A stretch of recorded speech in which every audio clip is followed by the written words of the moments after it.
बहुत समय पहले एक महान ऋषि हुए, ऋचिक, जो स्वयं ब्रह्मा जी के मानस पुत्र थे।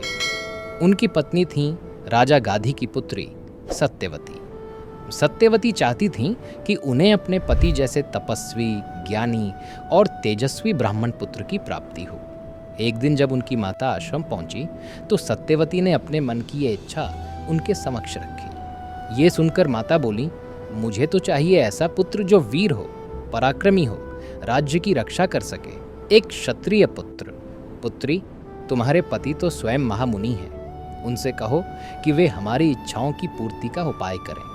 नतीजतन ऋषि ऋचिक ने पुत्र कामेष्टि यज्ञ किया और यज्ञ के अंत में उन्होंने 2 पात्रों में पायसम तैयार किया, एक सत्यवती के लिए ब्राह्मण पुत्र की प्राप्ति हेतु और दूसरा उनकी माता के लिए क्षत्रिय पुत्र की प्राप्ति हेतु।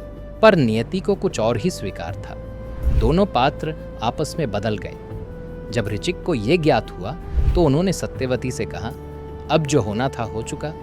अब तुम्हारी माता को ब्राह्मण पुत्र ही प्राप्त होगा और तुम्हें क्षत्रिय स्वभाव वाला पुत्र। ये सुनकर सत्यवती दुखी हो उठी। उन्होंने अपने पति से प्रार्थना की, हे प्रभु, मुझे कृपा करके ब्राह्मण पुत्र ही प्रदान करें। सत्यवती की पीड़ा ने ऋषि ऋचिक का हृदय पिघला दिया। वे बोले, मैं नियति को बदल नहीं सकता, केवल उसे स्थगित कर सकता हूँ। अतः तुम्हें एक तेजस्वी ब्राह्मण पुत्र की प्राप्ति होगी और फलस्वरूप तुम्हारे पौत्र में क्षत्रिय गुण प्रबल होंगे, यानी वह योद्धा, पराक्रमी और धर्म रक्षक होगा।